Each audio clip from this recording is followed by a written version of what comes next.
قلت له بقولك ايه، تعالى ننزل ونروح عندي. اللي انت بتعمله ده هيخلي كل الناس الركاب اللي قاعدين جنبنا ياخدوا بالهم. هو انت مش متجوز؟ قال لي بصراحة لا، انا مطلق. قلت له انا كمان زي حالاتك.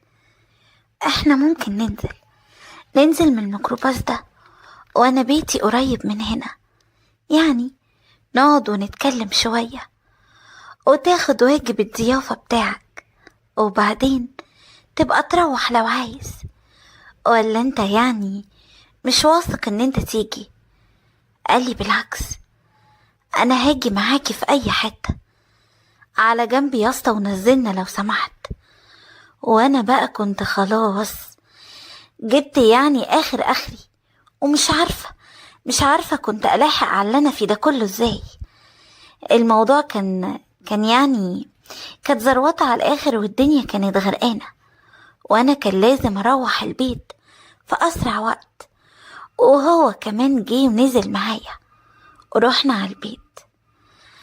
انا واحدة حياتي بصراحة ملخبطة شوية اليومين دول. انا كنت متجوزة وسري كان هادي، وما كانش فيه اي مشاكل في حياتي خالص، لحد ما عرفت ان جوزي يعرف واحدة تانية غيري. اتجننت، ما كنتش عارفة اعمل ايه. قررت ان انا لازم اخد حقي بأي طريقة بقى. المهم ان انا ملقتش اي طريقة غير ان انا اتطلق وابعد عنه. وفعلا طلبت منه الطلاق. اي نعم ما كانش موافق، لكن في الاخر وافق غصب عن اي حد في الدنيا، واتطلقت. وبقيت عايشة في شقة ابويا وامي القديمة. رجعت عشت فيها. اصل انا يعني بصراحة ما كنتش عايزة اي حاجة تربطني بيه. طلب مني ابنه، سبتهوله. قلت خلاص، انا كده كده لسه صغيرة ومصيري هتجوز، وطالما انا خارجة من بيت ابويا لوحدي يبقى رجعله لوحدي. ورجعت، لكن في يوم من الايام كنت زهقانة ومش لاقية اي حاجة اعملها. قلت اما انزل يعني اروح لواحدة صاحبتي. وفعلا رحت لها. سألتني ايه يا بنتي اللي حصل ده؟ قلت لها اللي حصل اني عرفت ان هو يعرف واحدة تانية غيري. قالت لي يا ستي، ما الرجالة غلطاتها كتير، كنت عدي وكبري دماغك عشان البيت يمشي. انتي عارفة انتي عملتي ايه؟ انتي كده اديتلها جوزك على طبق من دهب.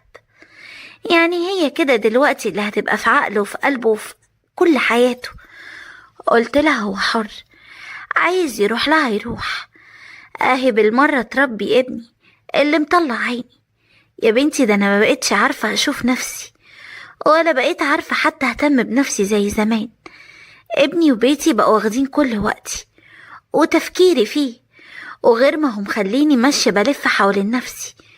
مش عارفة بقى هو معايا ولا مع غيري ولا بيعمل ايه. كده احسن صدقيني. قالت لي انتي أدرى، المهم ان انتي كده مرتاحة. قلت لها بصراحة انا يعني ارتحت منه، ايوه، لكن برضه انا ست، والقعدة في الوحدة اللي انا فيها دي مضايقاني، وبصراحة مش عارفة اعمل ايه. لكن ما عنديش اي حلول تانية. انا كان لازم اعمل كده، وإلا كان هيقول عليا ما عنديش دم ولا كرامة. فخلاص انا سبته وخلاص، يروح بقى ليها او لغيرها ما بقتش فارقة معايا. وانا كمان بكرة مصيري اتجوز والاقي يعني اللي يهتم بيا ويحبني.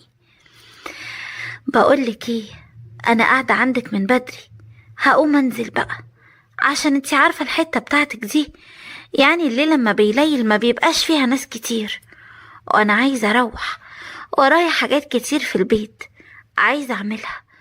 وامبارح نزلت اشتريت طلبات لسه ما رصيتهاش. قالت لي خلاص ماشي، بس اوعي تغيبي عليا، من وقت للتاني ابقي تعالي زوريني. وفعلا نزلت من عندها، وفضلت واقفة كتير قوي على الطريق علشان اوقف تاكسي اروح بيه، لكن ولا اي تاكسي عدى.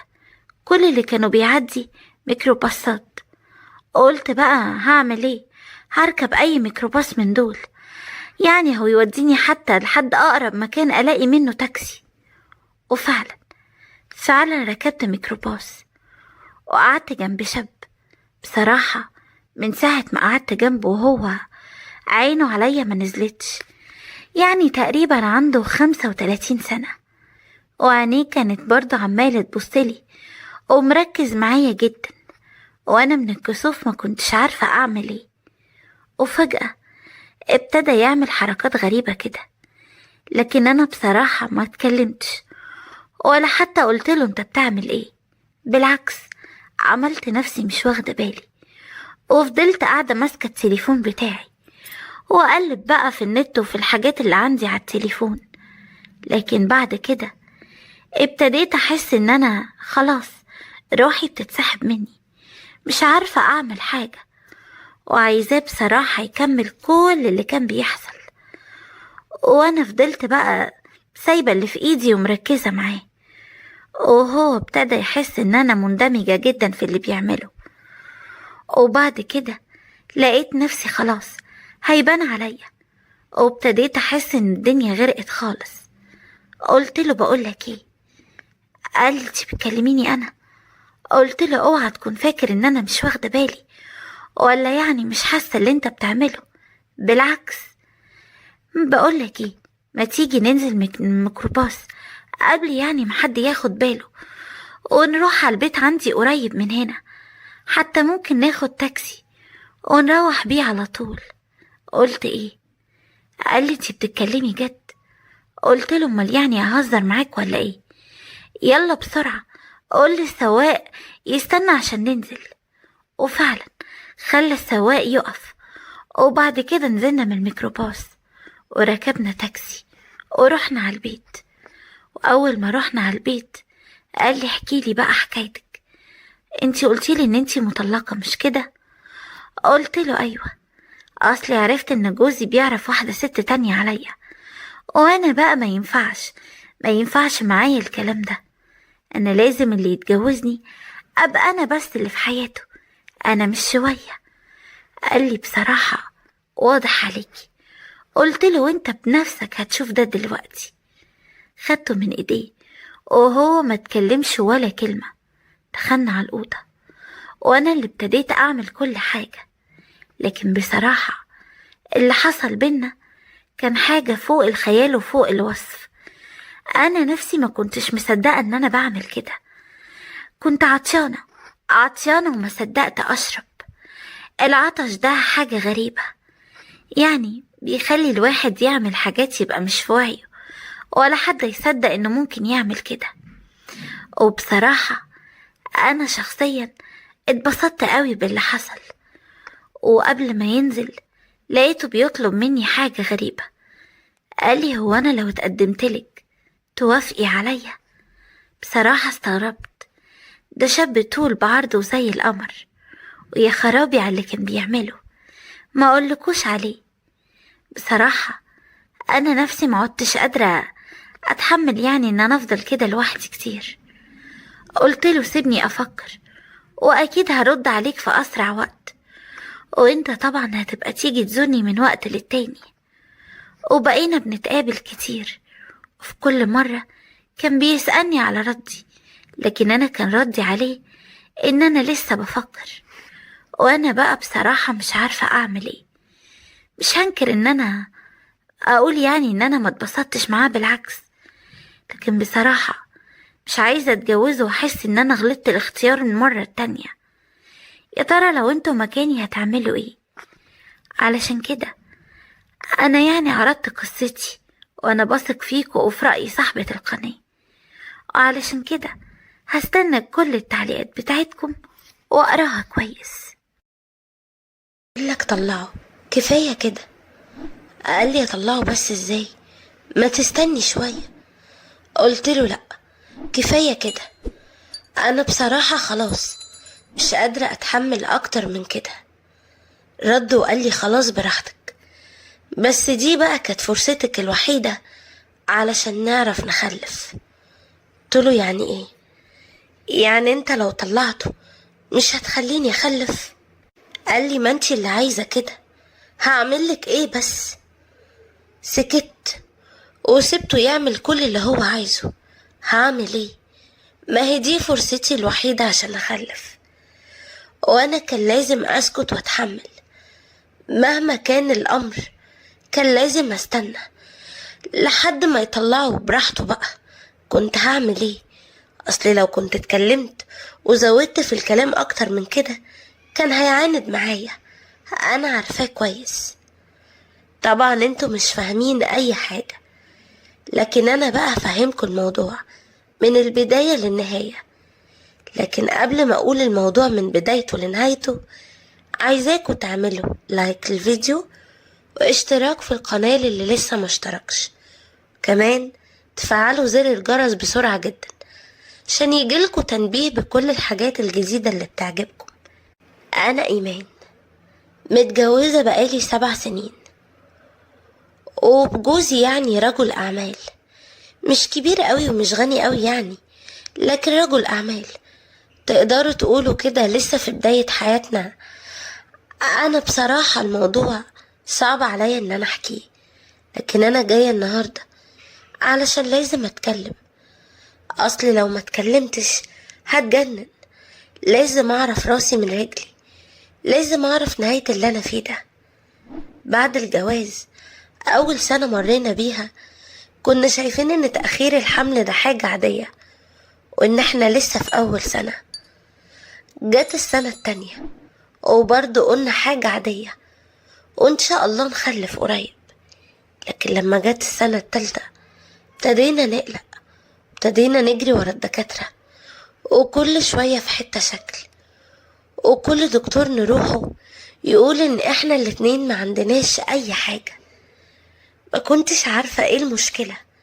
طب طالما احنا الاتنين ما فيناش اي حاجة، ليه ما بنخلفش؟ الموضوع كان صعب عليا، خصوصا بقى ان انا كان حلم حياتي ان انا اتجوز وابقى ام. كان نفسي قوي اني اخلف ويبقى عندي طفل او طفلة افرح بيهم واروح واجي معاهم في كل حتة. جوزي بصراحة ما كانش ساكت، كان بيعمل كل اللي عليه، لدرجة ان الدكتور كان بيطلب مننا العلاقة في اليوم ممكن يعني 3-4 مرات. كان جوزي ما عندوش اي مشكلة، لدرجة ان هو اخد اجازة مخصوص من شغله في الايام اللي بيطلبها الدكتور تكون فيها يعني موضوع العلاقة ده مستمر. وانا كمان كنت بعمل اللي عليا، وكنت كمان باخد ادوية بانتظام، وبعمل كل حاجة بيقولوها لي الدكاترة، لكن برضو ما كانش فيه اي فايدة. لحد ما رحنا لدكتور وائل. دكتور وائل هو الوحيد اللي قال لنا انتوا ممكن تخلفوا، بس بشرط انتي تخلفي من راجل تاني وهو يخلف من ست تانية، انما جيناتكم مش جاية مع بعض. قلت له يعني ايه الكلام ده؟ احنا بنحب بعض وواخدين بعض عن حب. ازاي بس يا دكتور اللي انت بتقوله ده؟ قال لي ده الحل الوحيد علشان تعرفوا تخلفوا، ولو قعدتوا 100 سنة كمان مش هتخلفوا، الا بقى لو ربنا عايز كده طبعا. قلت له طيب يا دكتور هنشوف ونرد على حضرتك. قال لي خلاص براحتكم، ومشينا من عند الدكتور. فكرنا كتير انا وجوزي، لكن الحل الوحيد اللي احنا وصلنا له ان احنا نصبر. وعدى 6 سنين واحنا صابرين ومفيش اي حاجة بتحصل، لحد ما جيت في يوم قلت له انا عايزة اخلف، انا نفسي ابقى ام. قال لي انتي عايزة تسيبيني ولا ايه؟ قلت له لا طبعا، انا مش عايزة اسيبك، بس نفسي في حتة عيل يملى حياتنا. قال لي وانا والله نفسي اخلف، بس هعمل ايه؟ اديكي شفتي الحل اللي قاله الدكتور، انتي عايزة كده.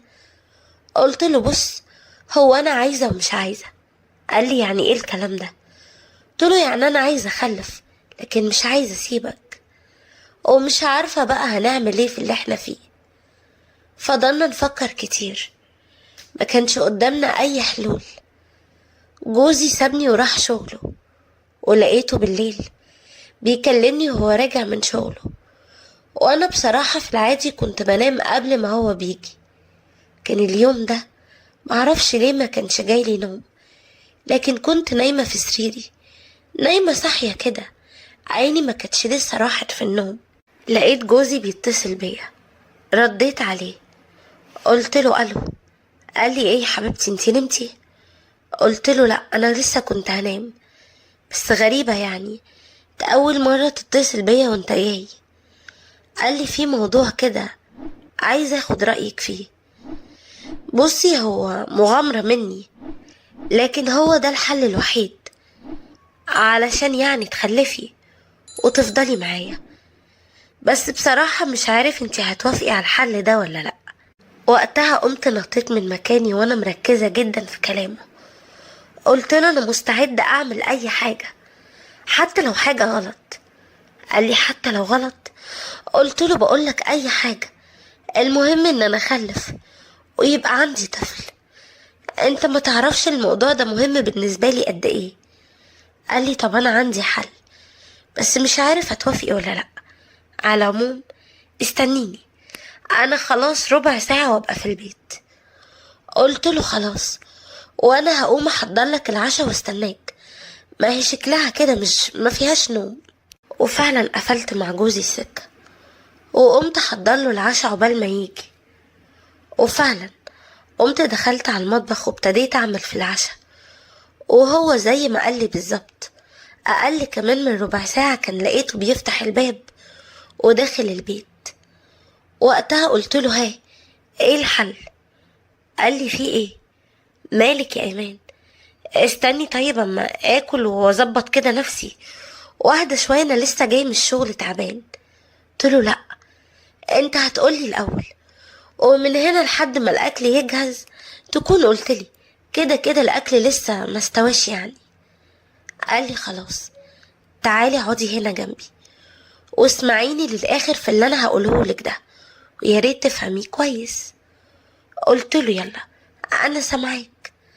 قال لي بصي بقى، في واحد شغال عندي في الشركة، يعني اوفيس بوي، بيعمل لنا القهوة والشاي. قلت له ايوه انا عارفة، ماله ده؟ قال لي ايه رأيك لو يعني. قلت له ها ما تتكلم. قال لي يعني لو اجيبه في يوم هنا وده يحصل بينكوا ويعني ممكن تبقي حامل. قلت له ايه اللي انت بتقوله ده؟ قال لي هو ده الحل الوحيد. انتي عارفة انا جيت على نفسي قد ايه عشان اقولك الكلام ده. قلت له طيب وده انت تعرفه كويس؟ قال لي ده شاب كده غلبان وعلى نياته قوي ومش فاهم اي حاجة، فبصراحة هو اللي جه على دماغي، وقلت بعد الموضوع ده بأديله قرشين ومشيه من الشركة خالص. ايه رأيك؟ قلت له انا موافقة. قال لي بجد موافقة؟ قلت له ايوه. شوف عايز تجيبه امتى؟ قال لي لو تحبي من بكرة، بس انا عندي شرط. قلت له شرط ايه؟ قال لي الموضوع ده يبقى قدامي. قلت له قدامك؟ قال لي ايوه قدامي، وده شرطي الوحيد وانا مش هتنازل عنه. قلت له خلاص براحتك، بس هتتحمل اللي انت هتشوفه ايا كان هو ايه؟ قال لي ايوه، ايا كان اللي هيحصل انا لازم اشوف اللي بيحصل قدامي. قلت له زي ما تحب. ودخلنا ننام حتى من غير ما هو يتعشى. تاني يوم قمت من النوم ما لقيتهوش، كلمته ما ردش عليا. اتصلت بيه في الشركة، عرفت من الموظف ان هو في الشركة، فما حاولتش اكلمه بصراحة، قلت اكيد هو متضايق من اللي حصل. وبصراحة كمان قلت ان هو كان يعني بيشوف رد فعلي وان مفيش حد ولا حاجة. لكن يوميها بالليل لقيته بيكلمني وهو جاي بيقولي ان معاه الموظف الاوفيس بوي واحضر نفسي. كنتش مصدقة، لكن حضرت نفسي كأني عروسة من جديد وفضلت قاعدة مستنياهم. وبعد شوية هو جه ومعاه الولد اللي شغال عنده، لكن بعد شوية دخله الأوضة وقفل عليه، وقعدنا برا نتكلم أنا وهو شوية. وبعد كده ابتديت احس ان الولد بيحاول يفتح الباب، لكن ما كانش عارف. قلت له كفاية بقى، كفاية كده وطلعه. قال لي اطلعه ازاي بس؟ مش انتي عايزة تخلفي؟ قلت له ايوه بس يعني كفاية، انا خلاص مش قادرة اتحمل. لقيته بيقول لي يعني هو لو طلعته من الأوضة ممكن يجي ويقول فيه ايه؟ قلت له قول له الحقيقة. وفعلا قام جوزي فتح له الباب وقعدنا نتكلم معاه. بصراحة هو وافق، يمكن عشان شافني حلوة شوية، معرفش. المهم ان احنا عملنا كل حاجة ممكن تتعمل وقدام جوزي زي ما طلب. وطبعا الموضوع ده كان لازم يحصل اكتر من مرة. فضل الولد ده موجود عندنا 4 أيام في البيت، وكل يوم كان ده بيحصل. وكمان كان قدام جوزي كان بيبدأ، وهو كان بيفضل قاعد يتفرج لحد يعني ما يبقى خلاص، وبعد كده هو يكمل. وفضلنا على الحال ده طول ال4 أيام.